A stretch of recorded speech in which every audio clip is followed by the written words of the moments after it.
So hello and welcome. Happy Friday. Today is Friday, August the 8th of 2025. This is Backyard Beekeeping Questions and Answers, episode number 318. I'm Frederick Dunn, and this is The Way to Bee. So welcome. I'm glad you're here. If you want to know what we're going to talk about today, please go down in the video description and you'll see all the topics listed in order. And later on, we'll have time links associated with those, so you can go straight to the topics that interest you. You may be wondering how to submit your own. Go to my website, which is thewaytobee.org. Click on the page marked Contact. You fill out that information, and off we'll go. So if you've got a question on top of your mind right now and you just have to get a hold of somebody, you need real-time interaction, please go to the Facebook group, The Way to Bee Fellowship. And there you'll find people just like you at all levels that are very easygoing, and they will look at pictures, help you decode what's going on in your bee yard, stuff like that. So there you go. I know you want to know what's going on outside. And this past week I did publish a video that had pollinator plants and pollinators that are on them, not just the honeybees, but things as obscure as ants even. Maybe a wasp mimic. All that's there. Please check that out. If you want to know where my other videos can be found, please go to the YouTube channel, Frederick Dunn, and in the top right corner, you can type into the search exactly what you're looking for. There are more than 1,200 videos there, so things can be difficult to find. All right, so I know you want to know what's going on outside right now. Well, let's take a look. 81.7 degrees Fahrenheit, and I wrote that down in Celsius too for some of you. And that would be 27.6 Celsius. The good news is, recently the bees were all bearding on the outside of their hives. That's because we had a lot of rain, a big nectar flow going on, and a lot of bees in production, so they bearded. High humidity. 99% relative humidity, but that's way down right now. What is it? 65% relative humidity. Of course, conditions could be different where you are. This is in the northeastern part of the United States, the northwestern part of the state of Pennsylvania. So, and the winds, thank goodness we have some winds at least, unless you're trying to do macro photography, which makes that a challenge. 2.5 miles per hour, that's 4 kilometers per hour. Let me tell you something, for those of you who are in my neck of the woods, this is basically it for the good days. And by that I mean it's going to get really hot, really hot. So your bees don't like it. What happens when you get into your beehives when it's really hot? It seems easy because the propolis breaks easier. It's easier to scrape things off and work the beeswax, but it's the very fact that the beeswax is soft that makes it a challenge, especially if you have foundationless comb or if you're working top bar hives or something like that. I've also had people write and let me know that their lay-ins hives, even though they have wire support in their frames, on these hot days, their comb has sagged down to the bottom. That's kind of a challenge. I do wonder why they didn't run the wires horizontally. So anyway, let's talk about what's outside. Clover. So the bees are on clover. We had that in the opening sequences, and they're quick on the clover, but what I really wanted to focus on was the hyssop. So the hyssop is doing fantastic. 2 days ago they were ignoring it. Now suddenly it's popular. So the bees are all over that. The marigolds have finally bloomed. So I planted, for those of you who have been watching me, I planted thousands of marigolds, and I thought they were letting me down. Nothing was happening. And now I see them. They're there. They're happening. Cosmos, going strong. They're going to continue to bloom and go strong all the way into the first frost. Cosmos are fantastic. In years past, sometimes the bees don't spend a lot of attention, don't spend a lot of time or pay a lot of attention to them. But this year, they are all over them. So there must be a really good nectar flow on the Cosmos. So what else is in there? Borage. I planted so much borage and the honeybees are ignoring it. There are other pollinators that like it, but I wanted my honeybees on it because it's a really nice nectar and I was hoping to get that into our honey supers. So anyway, goldenrod continues to open. Keep in mind there's a lot of different species of goldenrod and some of it's all clustered up, and I'm going to take the supervisor who's going to be here tomorrow. Tomorrow we're going to a picnic, the Northwest Pennsylvania Beekeepers Association picnic, and he's coming. So when we get back from that, we're going to be looking at ants and see how they herd and corral and feed, well, they protect and get feed from aphids. So I know, nothing to do with honeybees, but it is fun. It's outside, things are going good. Anyway, ironweed, bees are all over that. It's really good. Joe Pye weed is finally starting to blossom. There's not a lot of it though. You know, sometimes you'll think that, wow, this plant was supposed to be a fantastic pollinator plant. I put it out, the honeybees aren't even touching it, and here I have 20 plants. Well, your honeybees are going to nectar and pollen resources that they can get in abundance. So if they've got another resource that offers them 20,000 blossoms, and it provides nectar and pollen, whatever they need, or both, then they're going to opt for that. That's just the way it goes. So the more you can plant of something, the better off it should be, which I thought was going to happen with borage, and it didn't. Now maybe it's got time, you know, maybe stuff will still happen. Maximilians still going strong. Burdocks are about half done. Burdocks are a type of thistle, and the honeybees really like those. It's one of those plants where you can hear the bees on it before you see it. And I think I have too many bees. Again, I've mentioned this before, but if you're a brand new beekeeper and you're thinking of how many colonies of bees to keep, try to keep the numbers down if you can, because what will happen is you'll get more honey per colony if you have an area that only has 3 or 4 hives of bees, and you'll hit an area where you have so many colonies that they're all getting resources in, and when you go out and look at pollinator plants, if you see bees all over every plant you come across, chances are you have too many bees for your area. So I think we could draw back, have fewer colonies, more honey, more resources for those bees, less competition for the exact same nectar and pollen that they need. The other thing is, what's going on up in the corner? Is it here? Is it here? It's the corner over here. We are showing the hive number 44. So we have questions about it. That's right now being recorded while I'm talking to you. This minute, same time, simultaneous. So anyway, you can see what's going on with those because I did have a question about that today. And I think that's about it. Let's jump right in. Question number 1 comes from Diane from Warren, New Jersey. Do you think I could get away with using 5-foot T-posts to create hive stands using your design? I've got lots of them on hand. Yes, you can. That's the quick answer. And some of you may be sitting there wondering, don't I have to buy a hive stand? Don't I have to set one up that can be moved around? Not really. Iron T-posts are pretty fantastic. I used 6 and 8-foot T-posts in the past, but there's nothing wrong with a 5-foot T-post. Now, I drive them into the ground far enough that they get enough friction grip. So you get soil compression to support a load or soil friction on the sides of your post to support a load. And remember that those T-posts have little bump outs on them. So a 5-foot post you could drive right down, and I did, was over at a friend's house the other day, Bill and Wendy, and they had, I was all excited because I saw that they had those safety caps on their T-posts in their garden. I thought, yeah, I need to do that because we think about this, or should at least, bend over to grab something for your beehive or whatever, and the T-post top is right there, and you could hit your face on it. You're distracted. You're looking at bees. So you do have to think about safety, and one of the things, an advantage to having the taller posts is that they're way out of jam yourself in the face range. So I was excited. He had red caps on his T-post. I was excited about the safety factor, but it turns out he was just identifying the plants that he planted in that zone. Either way, it works. Please think about it. Now, I did see people just cut a slit in old tennis balls and stick those on T-posts. Seems like that would work too.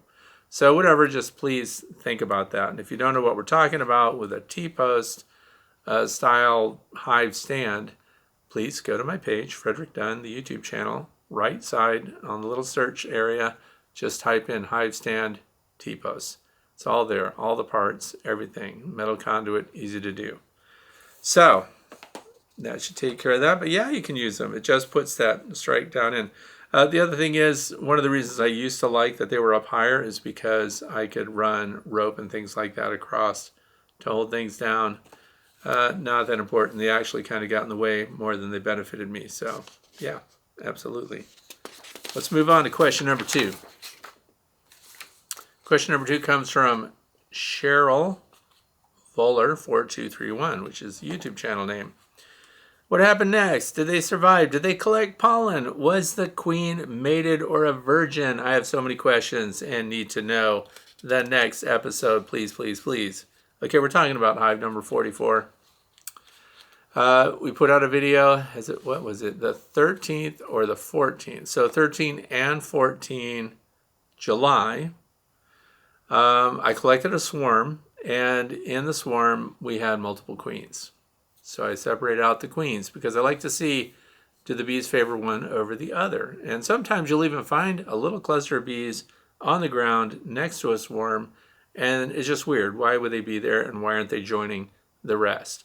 Sometimes that's because they're attracted to a virgin queen who does not have the social draw because her pheromones are different than the mated queen that would get the bulk of the swarm.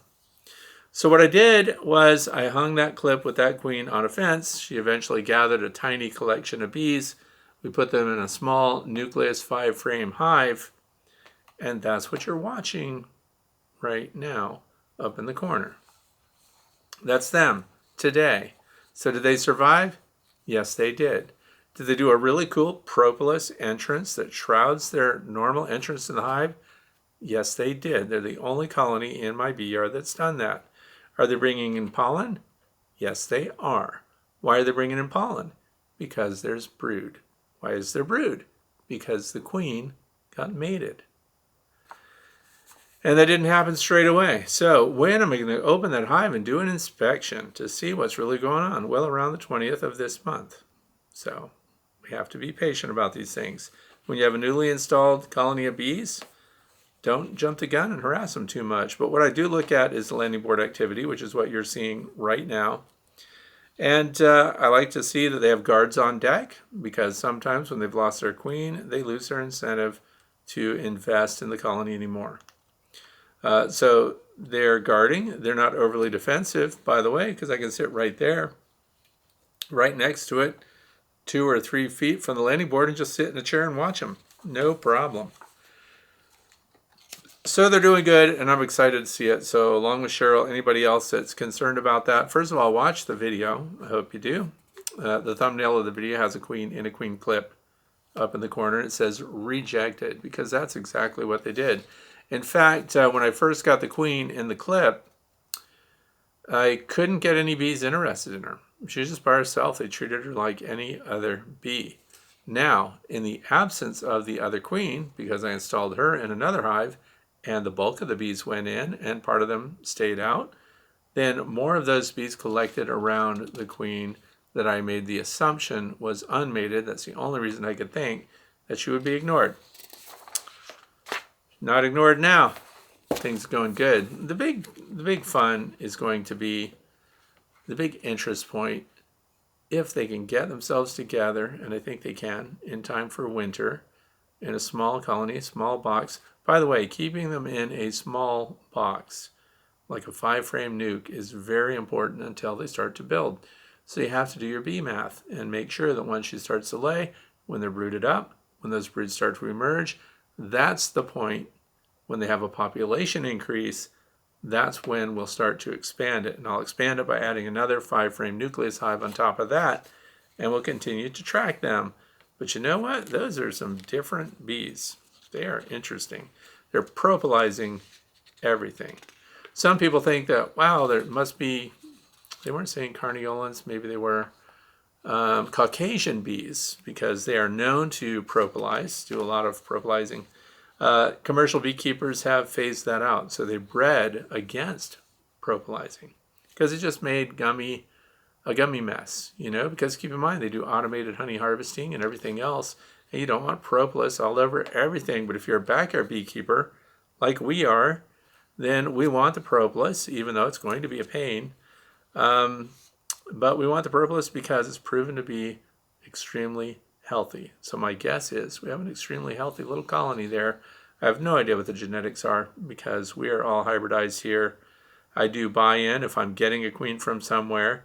I go to Daniel Weaver, so that's Bee Weaver. And I also got a couple of carniolans last year from Better Bee, which I think are actually, if they're from Better Bee, I think they're probably coming from the Oliveras bee breeders there in California. So anyway, question number 3 comes from John, McLeansboro, Illinois. It says, Fred, I have a question about smoker fuels. Love the switchgrass pellets. Use them with the last 2 years using a propane torch and a cork when I'm finished. Makes them last a long time. By the way, that switchgrass, has that been out for 2 years already? My question is, I was reading an article about using used coffee grounds as smoker fuel, but they did say you would need something to help keep them burning. What are your thoughts on coffee grounds with switchgrass in a smoker? Okay, so my first thought was coffee grounds. I understand why people want coffee grounds in their smoker, because they think it would smell like fresh roasted coffee every time you light your smoker and you get out there. So I was going to dismiss it out of hand. Here's why. Because we have the switchgrass smoker pellets. If they're working great on their own, why not just stick with that?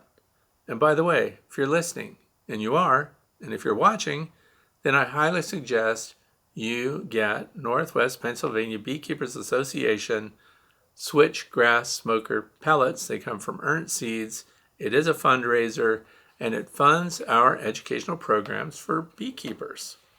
And I get absolutely zero for doing it, for promoting it, because it works. And feedback like this from John, it works great. So anyway, it does work. Now your coffee grounds, what are you doing with them? For those of you who drink coffee, because I am shocked to find out that there are people that don't drink coffee. So I asked my wife to stop throwing coffee grounds out. She puts them in the garden, of course, and I guess worms eat them. Who knows what happens? But so I decided we'll just hang on to them, and we have to dry them out. But you can understand why you can't just pour a bunch of coffee grounds into your smoker, light it, and expect it to function. First of all, coffee grounds are too small, even if you do a rough grind, right? And so if you just jam a bunch of coffee grounds in there, the air doesn't pass through it very well, so you don't get a continuous burn. It's just going to go out. The other thing I was wondering is, doesn't it just smell like burnt coffee? But let's say, all right, the first thing you're going to have to do is dry it out. So mine is being collected every single day, and it's drying out right now. While I'm talking to you, it's outside drying out. So I'll dry the coffee grounds, and we will mix them in with the switchgrass smoker pellets from Ernst Seeds, which are available to you only through the Northwestern Pennsylvania Beekeepers Association. So if you Google it, that's what it is. So then I'm going to add it, because I did look it up, and there are actually, it was pretty funny, because there's some cautionary statements in there about like too much caffeine, like you could breathe caffeine through the smoke. I don't know what's going on. I'm a science guy. I'd like to read a published study, because there's no, so let's just start there. There's no known additional benefit to the bees. They do say it generates a cool white smoke, a dense smoke, generates quite a bit of creosote, so it will creosote up your smoker, and smells good. So if you want your smoker to generate smoke that smells good, and you want a way to recycle your coffee grounds, if you're one of those people that throws them away, then sure, save them, dry them out and use them. And you could probably start them with things like wood pulp egg cartons and stuff like that. Don't throw those away. Those are good for composting. They're good for everything. So anyway, I'm going to try it out just for kicks, but The switchgrass smoker pellets on their own are working fantastic, but why not extend it a little bit?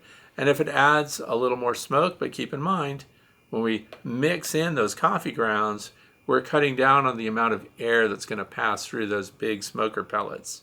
So the smoker pellets are actually pretty big in diameter, about 1/4 inch. And they're still my favorite. And by the way, we haven't had to dump and refill our smokers. We just, as described here, light them, it burns, we do a 20-minute job in the bee yard, put the cork on it, as described, it shuts it down right away, and I still have plenty of pellets in there. Next time I go to do something, again, I light it with a propane torch, and then do what I need to do, put the cork in, repeat. They last for days. And of course, I'm not a commercial guy. I'm not out there puffing away for 8 hours straight, 9 hours straight. When I used to use pine shavings, I lined up 3 smokers and lit one, got it going, did my thing. And by the time it started blowing sparks or really hot smoke, I put that one away and I ignited the second smoker, and then I went from there. So I don't have to do that anymore, because one smoker, even the medium-sized smokers like the one over here on the shelf, will last you all day with switchgrass. Switchgrass pellets from the Northwestern Pennsylvania Beekeepers Association. Some people are sick of me promoting things. So the website is the Northwestern Pennsylvania Beekeepers Association. Whatever. I get nothing for that. I'm just telling you it works, and everyone says it works. One person out of everyone that bought them ended up with some crushed pellets from the mail, like they came apart or something. They fixed that, so it's good. Question number 4 comes from Uncle Junior 52. Caught a swarm, August 4th of 2025. In a swarm trap box. I did not see a queen, so I put in 2 comb frames and honey frame in the box. I also fed sugar water and pollen outside the box and on top of the box.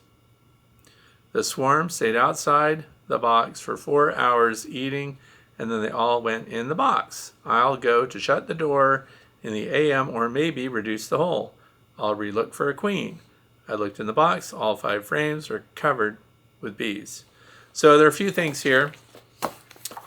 Number 1, with a swarm in a swarm box or a swarm trap, please don't provide feed there, because you have a new colony that's trying to get started and you could encourage robbing.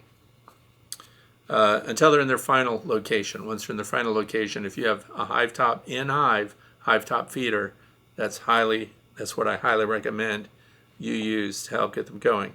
But if you have a swarm and it moved into a hive, 99.9% of the time, basically 100%, they have a queen.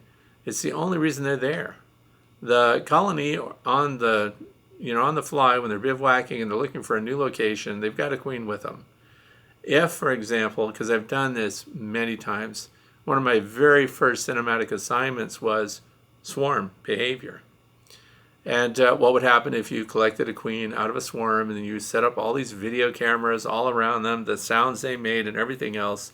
This is many years ago, but I still do it today. I like to play with swarms. It's just fun to do. But if you remove a queen, they get all excited. They're looking everywhere. They can't find the queen, and they'll disband and off they'll go. So there needs to be a queen pheromone to bind them. Some of the confusion has probably come in because in some social media, people will say, I found a swarm here. I think they needed a queen. I gave them a queen now. Look, they like the queen. They accepted the queen. I think there was already a queen, or they wouldn't have landed there to begin with. In the absence of the queen, they go right back to the hive that they left. So let's say there was a queen present and you brought another queen, and didn't they go on to the queen that you brought? The only reason that they go from a queen that's in the center of that cluster onto another queen that you brought with you is the queen that you brought with you is likely a mated queen. And particularly this time of year, sometimes you get after swarms, or what's referred to as tertiary swarms, and they'll have an unmated queen with them. Now, by herself, she's enough to get them to cluster around her and stay with her. However, if there's competition, and this is where sometimes you'll see cluster of bees in a bivouac location, which means they've left their primary residence. They're intermediate, so they're in a temporary holding position. Sometimes you'll see that multiple swarms happen at once in close proximity to one another. And then you'll look at a tree and there'll be a tiny cluster over here and a medium-sized cluster, maybe even in some cases on the same branch.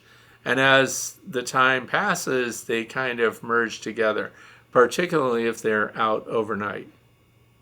So then what's happening is most often they are multiple queens there, but they are collecting together under whichever queen has the strongest pheromone, thus the best hope for the future, because a mated queen is ready to lay eggs as soon as they set up shop in a new cavity. An unmated queen may have to wait several days, even more than a week, before she's mated and actually laying eggs. And at this time of year, that's a critical timeline. So I think there is a queen in this box. And the other thing is the feeding part. Please don't put feed on top of that hive. I think he's talking about the pollen anyway. But let's not draw interest to a swarm. And let's get them in their primary residence as soon as possible. Whatever their final cavity is, they're going to be in whatever hive you're going to put them in. And then clean out that swarm trap if you want to get another one, even late in the year. Make sure it's still there and just put drawn comb in it. Drawn comb in your swarm trap. Question number 5 comes from Dennis from Burlington, Iowa. Dennis says, I'm confused. I'm a subscriber and a big fan. I just watched a 9-year-old video where the state inspector did a sugar coating test on your bees for varroa mites. At the end, you say that your bees are treatment free.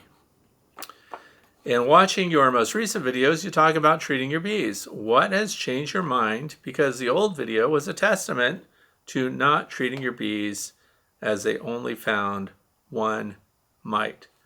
Okay, this comes up so often. Now, when I started out beekeeping, I didn't plan to be a beekeeper. I was just studying bees. I wanted to look into bees. There was a documentary, Silence of the Bees. There's another documentary, More Than Honey. They were talking about colony collapse disorder, and Hackenberg was the first one to give it, and I was so excited. At the Pennsylvania State Beekeepers Association, I got to meet David Hackenberg, the guy that was in that documentary all those years ago. Anyway, he called it, his bees were just disappearing. They called it colony collapse. Long story short, I got very interested in trying to understand what was going on in our environment. And I just finished videoing and studying Australian emus and Tennessee fainting goats, and I was ready for a new project.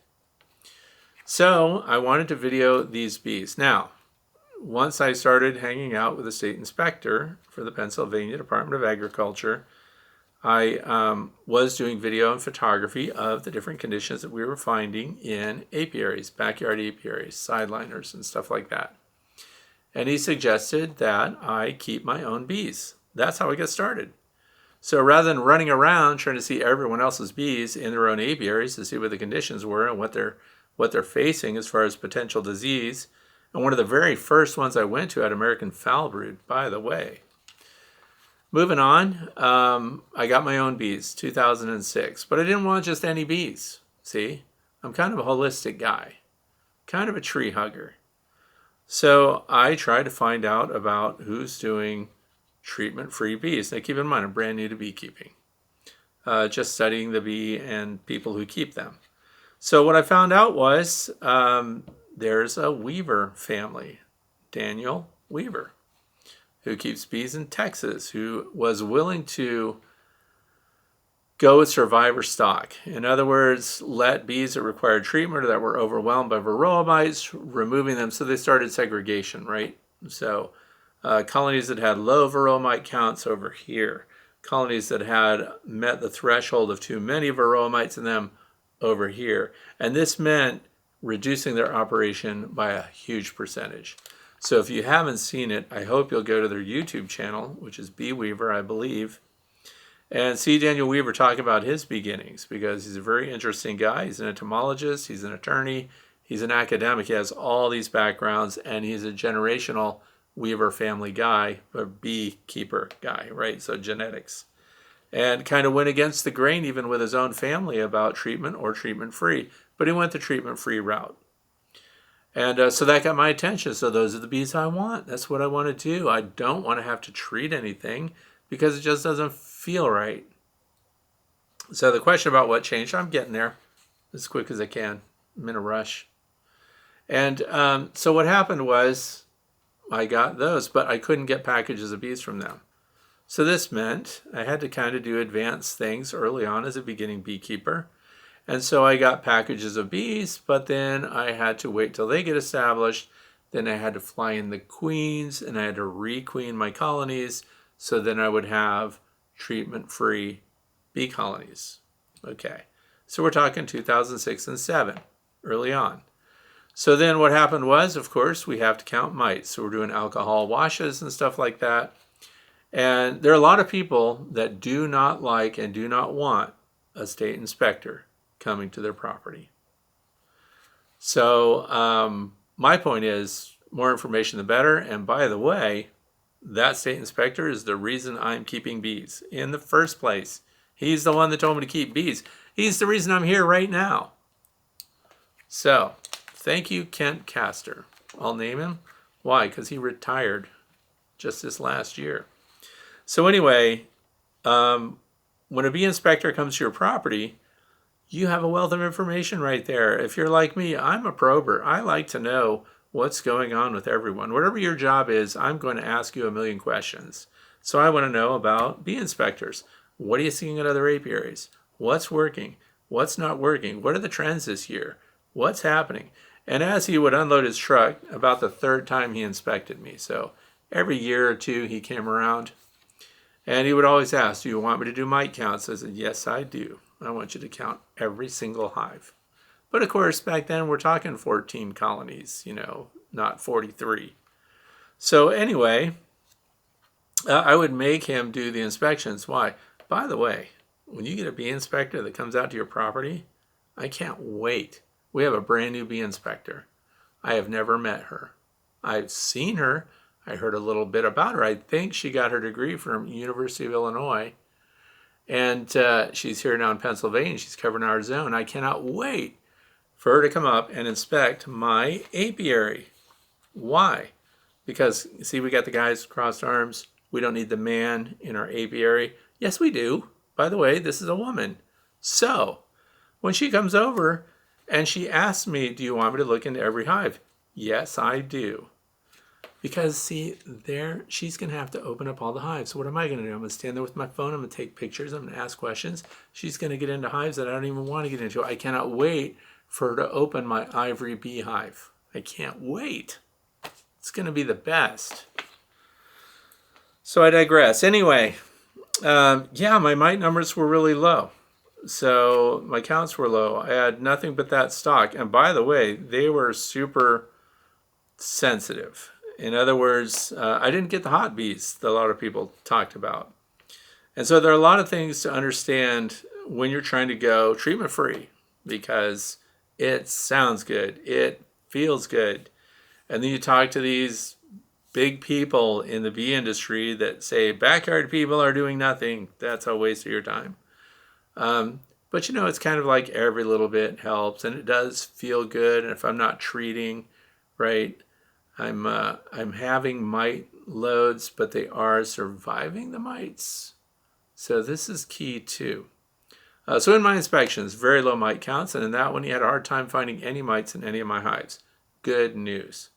So let's move on. What got me started treating? Well, things changed around me here. I live in rural America, in rural Pennsylvania. I live on a dirt road in the middle of farm country. And there were no beekeepers right around me. There was one through the woods, northeast of me.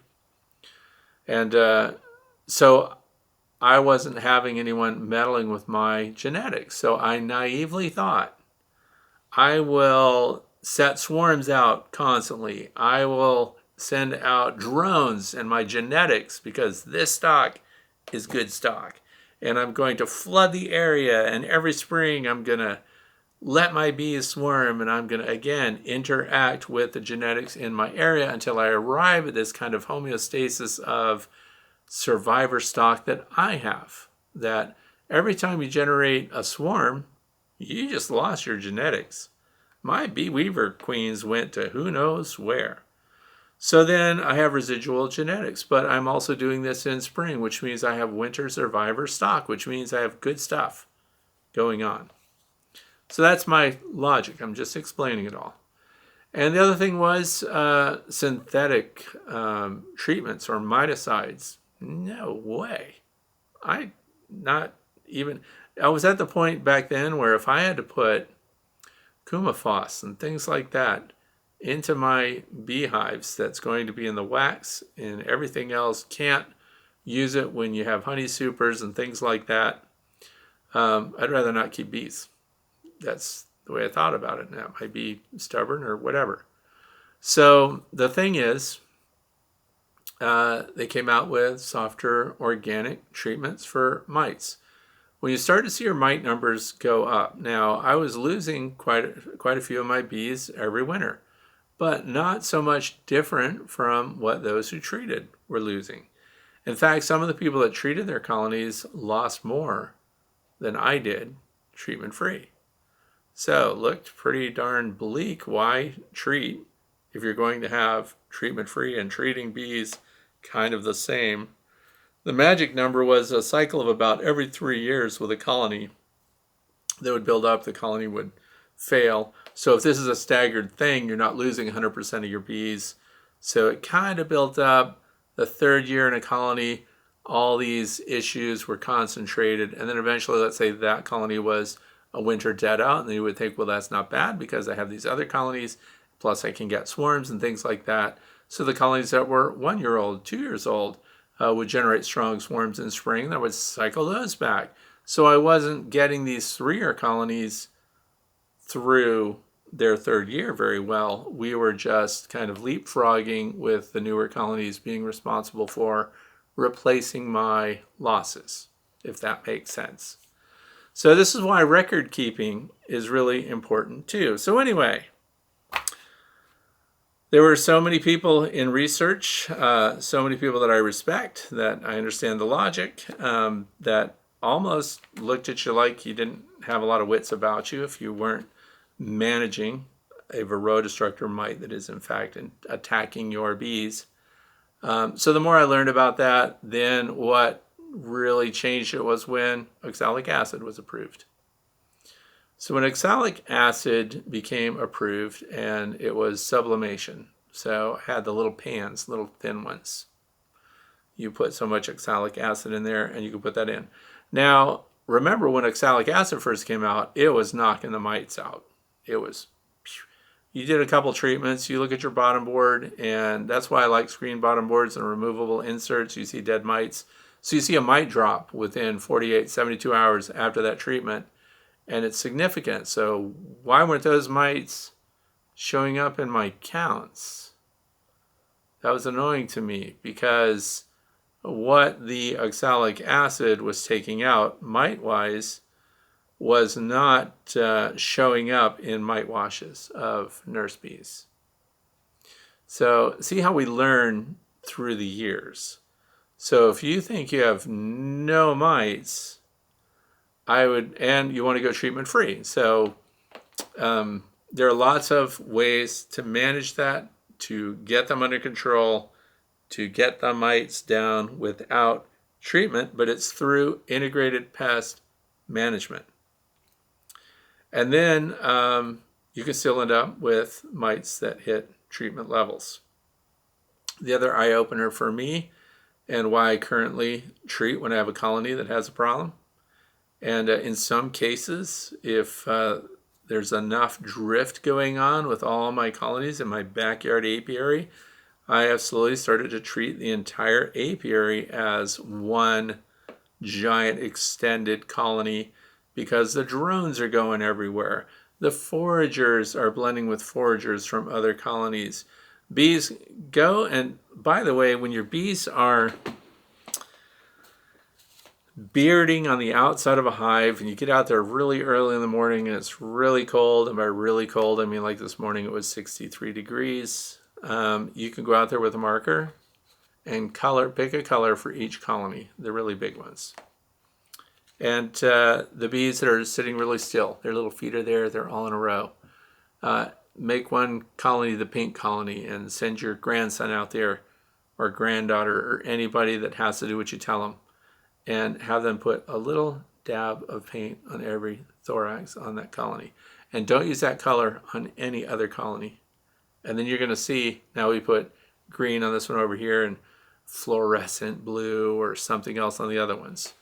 So as you mark these, you will start to see through the day and through the week, these foragers show up at colonies they should not be at. This is a low-key, low-grade backyard experiment. This is what informs my treatment of my colonies. So the oxalic acid vaporization, I have other things in my pocket. I have Viroxan this year, 2 big packs of it standing by.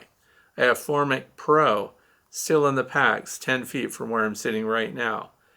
In the event that I have a colony that has a problem that rises to that level that goes beyond the oxalic acid treatment method, then I'm ready to hit them with number 2, right?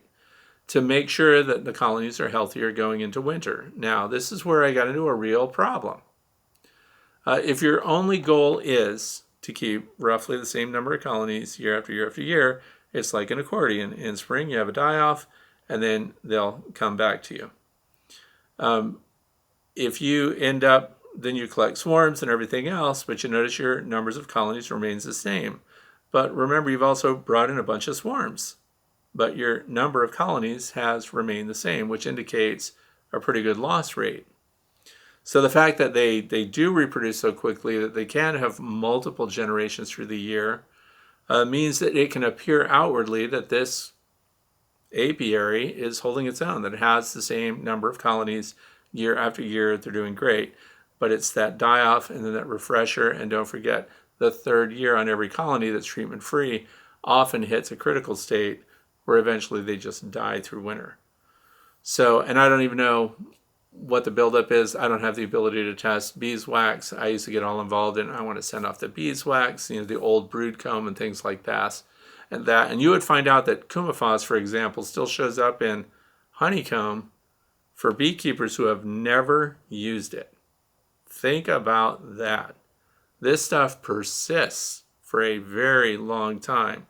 And so one of the things that sold me on oxalic acid was the fact that even before it was approved for honey supers, the testing of oxalic acid, which is present already, before treatment in honey and beeswax, after treatment, honey and beeswax, almost no difference. This is why they considered it something they wouldn't even pay attention to, and they relaxed that restriction of no honey supers on while you treat with oxalic acid vapor. You can also do a dribble, and so that's pretty much it. So that's what I started doing, and when I realized that when you see how many mites are dying, you're missing mites. So then you might think, well, then go into survivor line bees, go into Darwinian beekeeping, because it seems okay, Darwinian beekeeping, that's almost what you're going to have to do, but why couldn't I sustain that? And the reason is, this is what I think. See, I don't know for sure, but if I look at my queens, they change colors. They really got light and golden. I had really dark, almost black and amber toned queens, which are fantastic wintering queens. And then during swarming, and then when your bees mate and your queen comes back, and what they've done genetically mixing things up, I end up with these lighter queens, because now I have beekeepers near me that don't even talk to me, that are commercial, that have an entire different line of bees. So my ability to have any genetic control over what's happening in my area is gone. So, and even with, like, I'll just use Daniel Weaver as an example, they had to go to breeding grounds well away from where they are. And if another beekeeper came to where their the drone yards are and their queen finishing yards are and all of these things like that, which count on genetic isolation. Unless you're doing, you're going to create breeder queens from instrumental insemination, but then that doesn't generate enough queens. So now you have to have queens from those, and now you have to have the genetics. That's why we have drone yards. That's why you have queen finishing yards, and that's why they have to mate. And you're saturating an area, but another commercial beekeeper shows up, and now you have not controlled your genetics anymore. Or sometimes an old timer just stops keeping bees. In other words, they have a bee yard, a huge bee yard. It becomes unmanaged, and now those bees are just going everywhere too. So your genetics can fluctuate so much. So I'm ready, to be treatment free. I would love that to happen. The best I can do is support those who are doing treatment free research.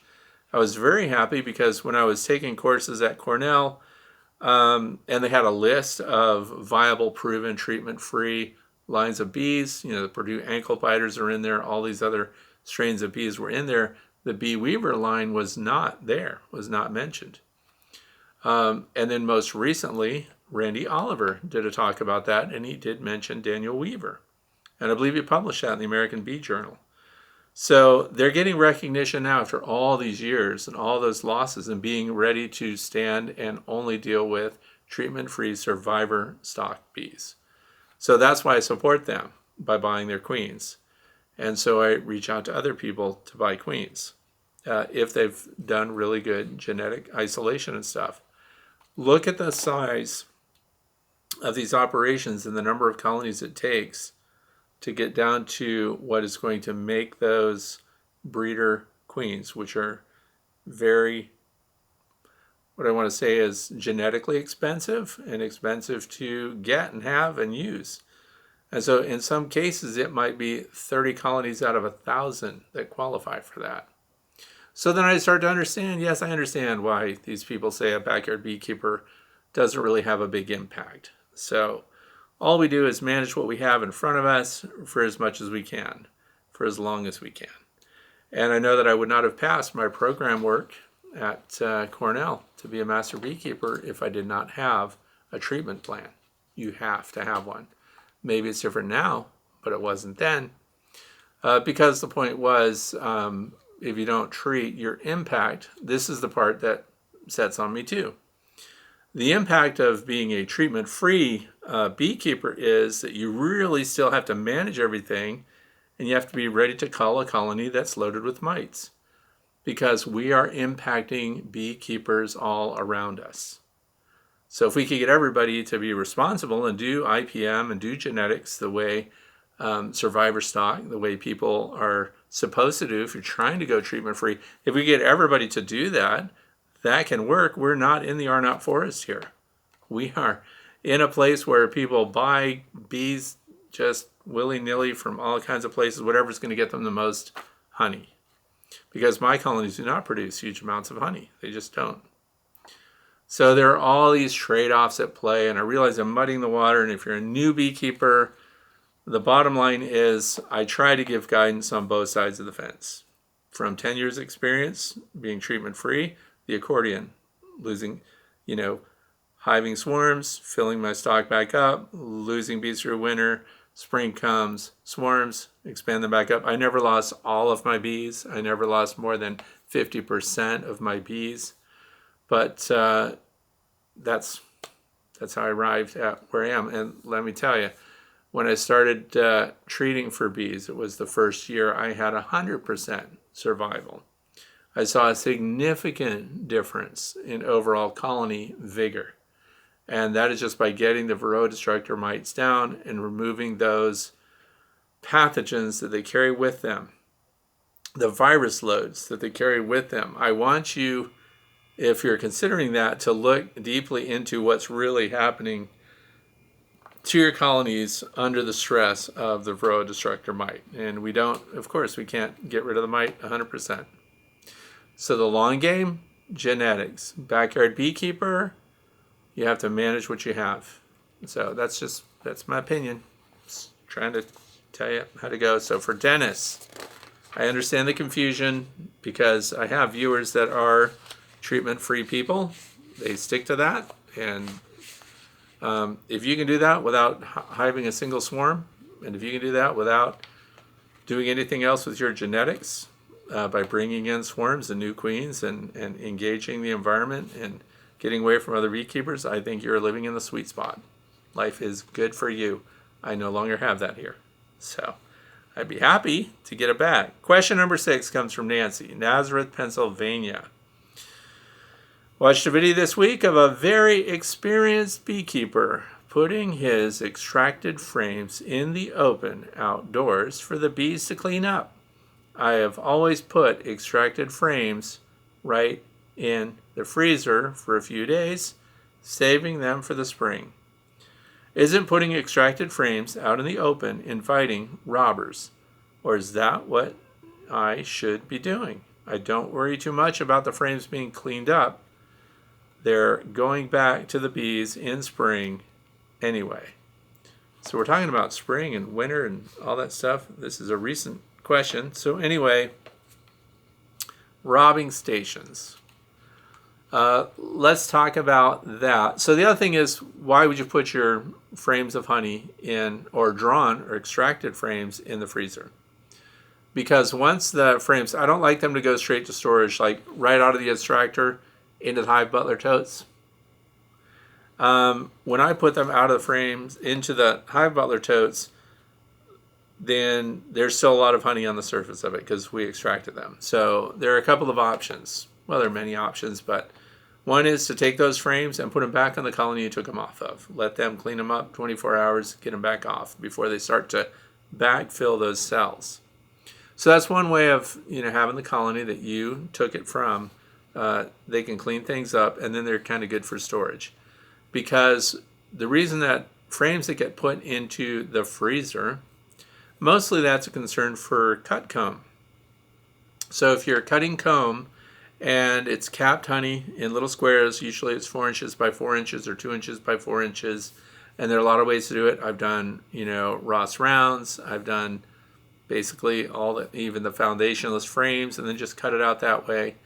So if you're doing cut comb, you definitely need to cycle that into your freezer. And the reason is, sometimes there are tiny eggs that are laid in there, or there may be larvae in there that we don't want developing. So cycling them through the freezer is really important. When it comes to extracted frames, not so important. Because the extracted frames, as long as you've got ventilation, so if you've got fan or light, or it's when you close things up and put them in hives and put them in storage that you run the risk of wax moths and things like that. So the robbing station, as far away on your property as you can get it, downwind from your bees. Put that, what I do is, I'm sorry to keep mentioning Hive Butler totes, but I'm going to. And by the way, if you order one, you can use Fred5 to get a 5% discount on your purchase. What would I get from that? Nothing. So they just offered that. So anyway, I rack up, there's 10 frames will go in there, deeps, mediums, shallows, whatever you want. And I close them up right next to the extractor. Then I wait. I don't put them out first thing in the morning, especially this time of year. Why is that? We don't want to feed the yellow jacket wasps and the bald-faced hornets and the European hornets and stuff. We want to feed our honeybees. So in fact, I talked with my wife about this a little more. I actually want to build a rack that's raccoon-proof. Because if you forget and leave them out there overnight, the raccoons come and they pull them off and they dump everything out and they lick everything, and it ruins the cells.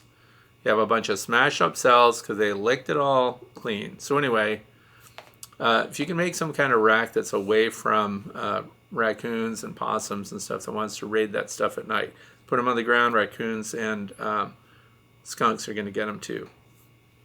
So anyway, I wait until it's 10 or 11 in the morning and the honeybees are actively foraging, and then I put them out in a consistent location. Because what those bees will do in the space of 2 or 3 hours out there saves me time, because it's still in the Hive Butler tote. They're still in there. I don't even take them out. I put the toad up on its side, frames vertical, pull the lid off, put the lid underneath, let the bees clean it up. Sunset comes along, I go out there, I put the lid on it, throw it in the wagon, take it back and put it inside the building. So the bees got distracted, and one of the reasons that, like it says here, it kicks off robbing. We're in a transitional point right now. The goldenrod is starting to kick in, so that's very valuable to the bees. It's going to be a huge nectar flow. So will asters and things like that. Those will kick in. All the other stuff, all at once. We're at the beginning of a major nectar flow for us here in Pennsylvania. And since you're also in Pennsylvania, you're going to deal with this too. So this is a robbing zone right now. Watch bees checking out other hives. When you see scout honeybees flying under a hive, checking the back, really pinging on the edge where the top of your hive comes together, and they're avoiding the front entrance, or when they're in front of the entrance, they're moving really fast and they're kind of zigging around looking for that opening. We're in a high robbing potential time. So what this does, your robbing station, that's when you put your stuff out and get those bees occupied. So it twofold. They glean honey from it, because even though they're just cleaning the surface of the honey from the cells and from the comb and everything that you've put out there, it doesn't seem like a lot, but think of how many flowers they would have had to visit to get that. So we're occupying them. The other thing is you want to see where they're headed. So when you've got your hive butler toad, or however you want to rack them up, when you put them out there, watch the bees. I tried to get my supervisor out there, 9 years old, to stare at it for a while. Tell me where he thinks they're going. He says they're going up. So I knew he was on to them. What they do is they're going up in this big kind of corkscrew because they're orienteering, they're registering where that robbing station is, and then they go. So if they're going, and when they do that, they go back towards the apiary, those are mine, I'm good. If I have a disproportionate number of bees doing that, but then they go northeast of me, they're going to my neighbor. So it's not that I don't want his bees to have any honey, it's that he should know that his bees are getting honey from me. And the same thing, you don't do open feeding either. You'd be open feeding a neighbor's bees, for example, while they still have honey supers on. So it's part of being considerate of your neighbor. We don't want to spread stuff. I don't want him doing it and my bees going over there. I don't know if his comb and if his honey is free of diseases. I don't know. But I do know, remember, based on what I talked about earlier, that my apiary is a community. Whatever one of them has, they basically all have. So that's why I'm okay with open feeding right here with my own bees. It's also why I wait until midday when my own bees are scouting that spot. I don't want bees to think it's worth their time to fly 2,000 yards to come here to get a few remnants from an extracted frame. So I like that. I do it. And then once they're cleaned up, and the little bits of wax and stuff that ends up on the bottom, you put that right in your wax melter, collect a bunch of that together. It's going to make really good candles later. So a lot of reasons to do it. But so yeah, those are my thoughts. People can still do anything they want. Question number 7 comes from Butch. Traverse City, Michigan. Where is the video you had with the honey extractor base you designed? I want to make one like it. Okay. I don't know if, I thought I did a video about it. So if you'll watch the end of today's video, so go through the credits and look at the end, I'm going to look it up and I'm going to attach it at the end, but it really isn't like an instructional video. It just shows it in use. So all it is a wooden triangle. So what I will do is I'm going to draw up, here I am making a promise. I'm going to make a drawing of that platform and I'm going to put it on my website. What's the name of the website? thewaytobe.org. What page should you go to when you get there? Prints and drawings. Because that's where we have the hive prints and drawings. And this one's going to be, these are going to be hand sketches by me. No AI, no fancy stuff. So I'm going to sketch it out and show you exactly how I've made it. It's like an A. Think of the capital letter A with a cross piece through it and the two legs that extend farther. That accommodates your bucket. Then it's bolted from underneath. So these things are glued together, bolted together, and heavy-duty casters underneath. And I will put a little demo video on there too that just shows what it looks like when it works. And the whole principle is that because your honey extractor is sitting on that, it is not restrained to the ground, so it takes the stress away from that central axle that everything spins on. And so instead, the whole thing just kind of moves in a nice, easy ellipse, right? And it takes the load off of it. And it also means that for the backyard beekeeper, it's on a platform that has wheels under it, and you can wheel it into the corner and put it away when you're not doing extracting. I don't have an extraction room. I just have an area with all my other bee stuff that I use to extract honey. So then sometimes I need to hose it out. It's on wheels. Wheel it right out the garage door and out onto the concrete and hose it off. Let the bees clean it up, whatever I decide to do. So I will do that. It will be on the drawings page. And I will try to take pictures and post those too. I'll do something. You'll have the information. And at the very end of today's video, if I remember, you'll see that little, just a video of it in action, I guess. All right. So highly recommend you do that, by the way. It is fantastic. Moving on to question number 8 comes from Peter from the Ville of Morris in Vermont. Follow up previous questions. As you're in the northeastern part of the United States, the northwestern part of Pennsylvania, but just north and next to a very large cornfield, how do you test honey or bees or any corn spray or seed contaminants? Thank you. So, I don't know what that farmer thinks, because every time a piece of equipment's out there in the corn, whether it's a sprayer or farm machinery is so high-tech these days, I run out there and make a video. I don't know if he thinks I'm from Greenpeace or something and I'm trying to, narc him out or show what he does. But what I'm doing is I'm getting stock video of farm equipment in action. And he goes through and sprayed the corn. I don't know what he sprayed.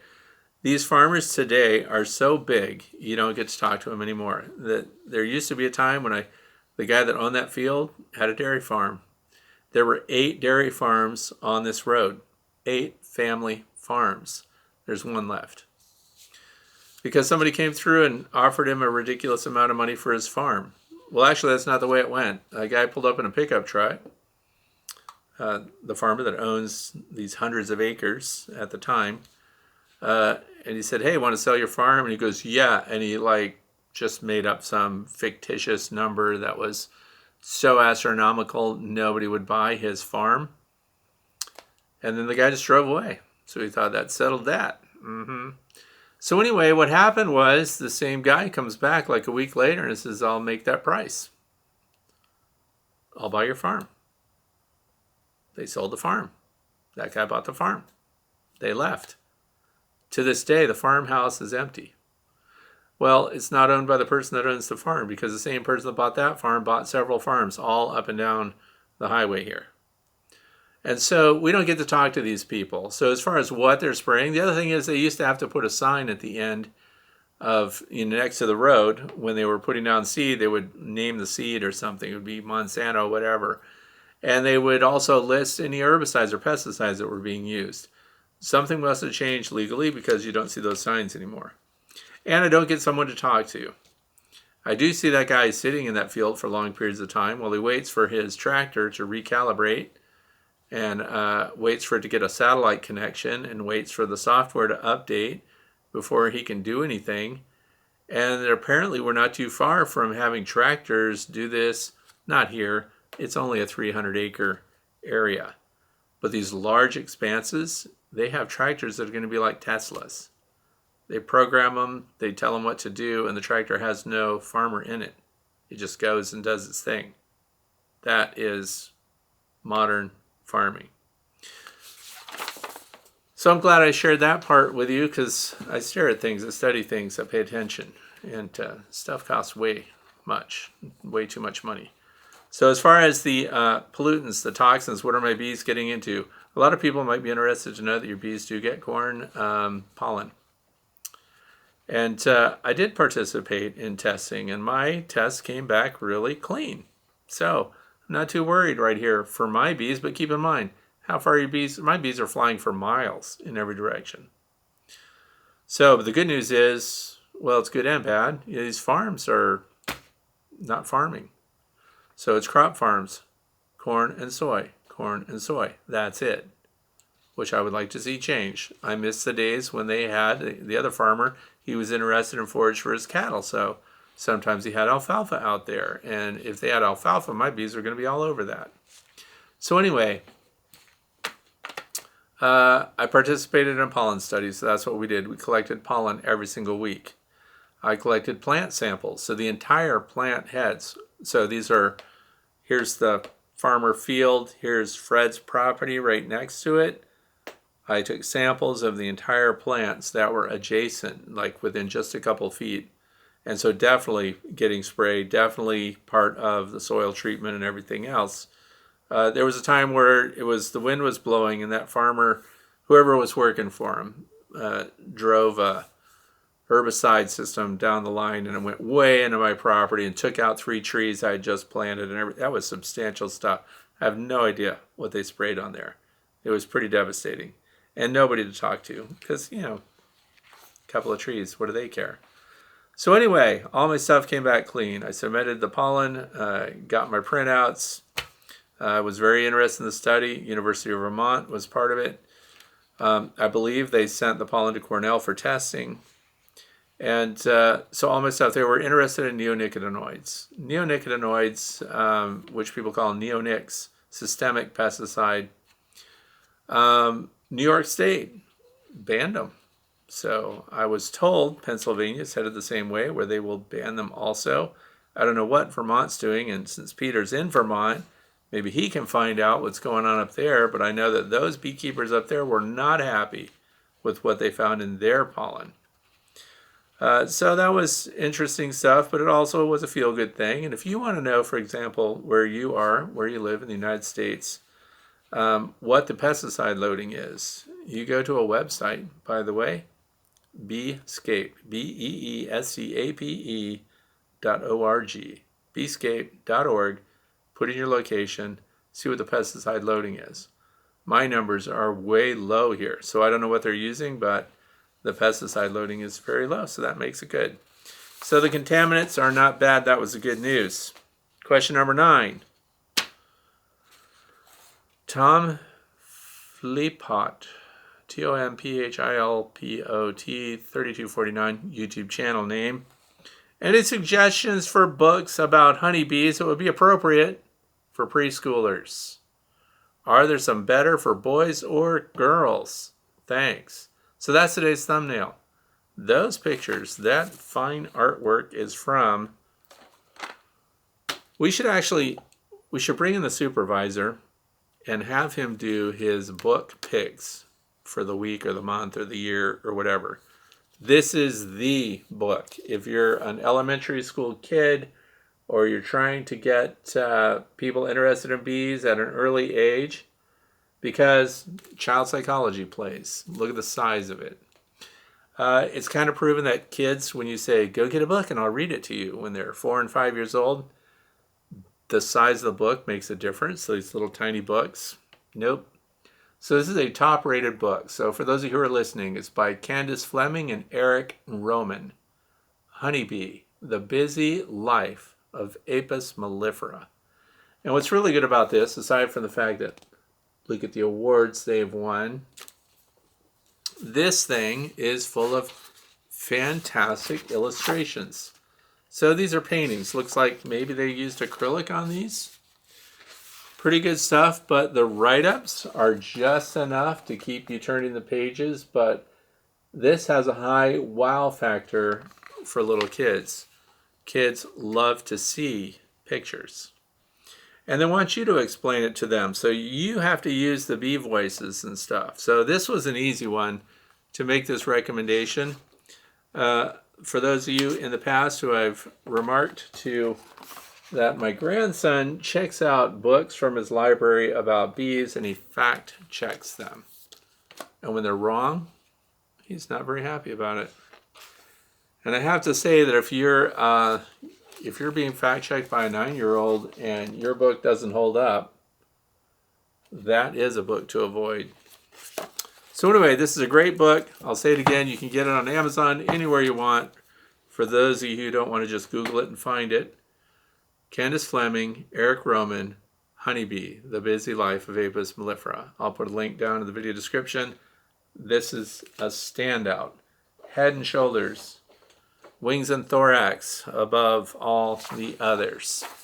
So, very good. As far as one for girls or boys being different, I don't know of any distinction between the two as far as what they like. So now we're in the fluff section for today. Thanks for sticking with me all this time. The very first thing I want to talk about is water. The bees are going to known sources of water. Now we have a big pond. Well, big. It's 120 feet across. Never dried out. Great year. The water level stayed high. You can hear the bees at the pond constantly. That's good news.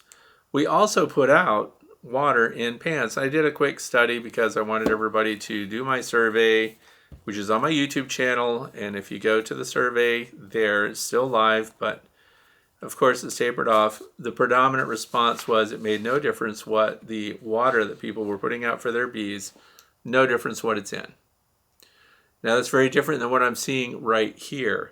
It's the funniest thing ever to me to be in the rain. And yes, I go out in the rain. I like being out in the rain. Rainy days are awesome. So we have rain coming next week. So anyway, in the rain, I go out by the pond and honeybees fly to the pond in the rain to drink water and then fly back through the rain to their hive. Your guess is as good as mine. But my experiment is ongoing as far as a vinyl. It's the bottom from a planter with a rock in the middle of it, and then glass pie plates. So Pyrex pie plates with a rock in the middle of that. Same rock, same water, different vessel. They empty the glass pie plates every single day. That's a lot of water. And there's always some water left in the vinyl ones. Now, all vinyl is plastic. All plastic is not vinyl. So what I wanted to find out, is this the same thing where you are? Do they go for this glass over vinyl? Would they know the difference? So I don't know if it's the color of it, because it is beige colored. I don't know if that makes a difference. There are bees on both, but they empty the glass plates. So I'm going to put out more pie plates because also they're good. It's a bird bath. It's good for any number of things. But for me, glass has worked. And the reason I bring it up, water. Once you start putting it out, keep it out there. Okay, so the flow is on too. You're going to have to pay attention. Again, this is for the northeastern United States. Goldenrod kicks in, our last nectar flow. It also goes hand in hand with late season swarms if you don't keep up with them. Now, the frustration is you can do everything that every beekeeper tells you to do. You can expand the hive ahead of time. You can put extra frames on. You can open your entrance reducers for those that do that. I don't do that. But this is a nectar flow coming up. So you have some choices. If you can't lift boxes and you don't have horizontal hives, which by the way are easy to manage. If you have the vertical hives, and let's say you did double deeps, which I don't recommend, but let's say you did it. You can go in there and pull from your double deep, so the upper box, pull the frames of fully capped honey. And go ahead and harvest those, or put them in totes or storage. And until you get enough together to make it worth your time to go through uncapping and spinning out. And have other frames to go in. Now, where do you put those frames? That's important. So often when we're looking at these boxes that are honey supers, you'll see the number one frame. Maybe the interior surface of it has all the comb drawn out, but on the outside of that, it's not complete. and then you'll see the number 10 frame if it's a 10 frame box. The inside is fully drawn with comb, but the outer side of that, not fully drawn out, not complete. So when we pull out these fully capped frames, right, you have to be ready to put in drawn out comb that's been cleaned up.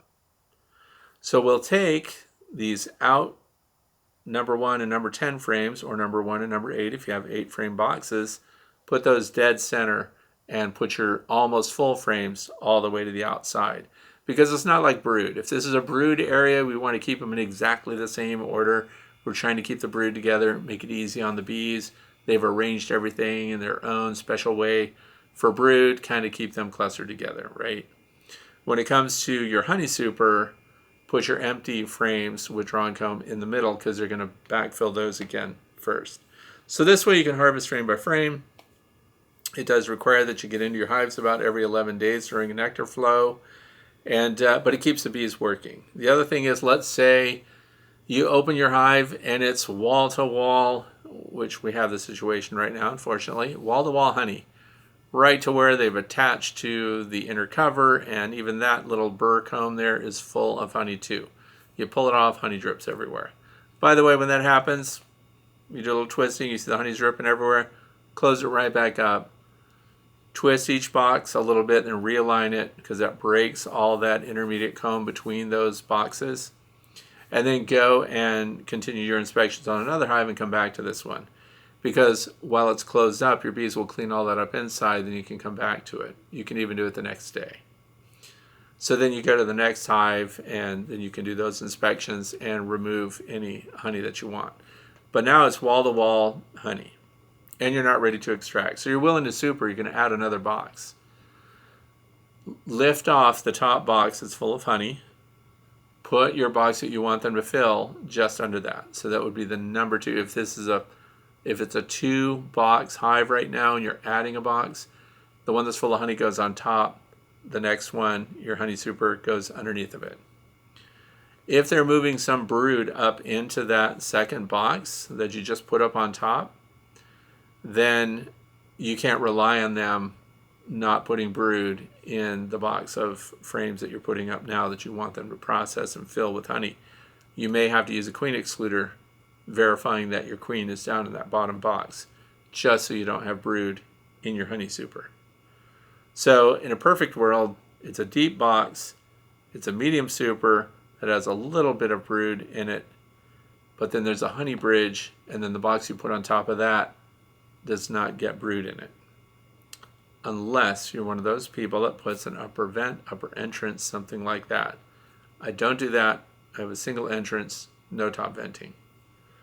So those are some options, and it does help them then backfill it, because sometimes when you have a box that's full of honey, wall to wall, and you just want to super on top of that, and you find, they're not even touching it, and then they swarmed. Well, sometimes the bees inside sense that that is full, that that's a honey cap, and that now they think their hive ends right there, even though you and all your generosity provided them with more room for honey to be stored, and they ignored it and didn't draw out comb and things like that you needed to be done. This is why it's particularly hard for new beekeepers that don't have racks of drawn comb ready to go and swap out wherever you need it. So that's food for thought. The flow is on. Let's see, pull frame center, okay.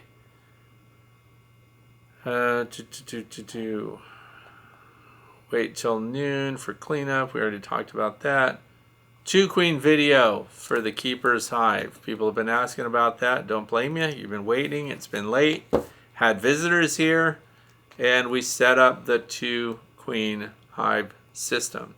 So this video that's coming up is going to cover from unboxing the 2 queen system from the keeper's hive, because I paid for it through their fundraising campaign, and setting it up, putting it out in the bee yard, setting on a licensed stand, painting and finishing it, how we put the frames in it, and then my visitors went and collected super splits.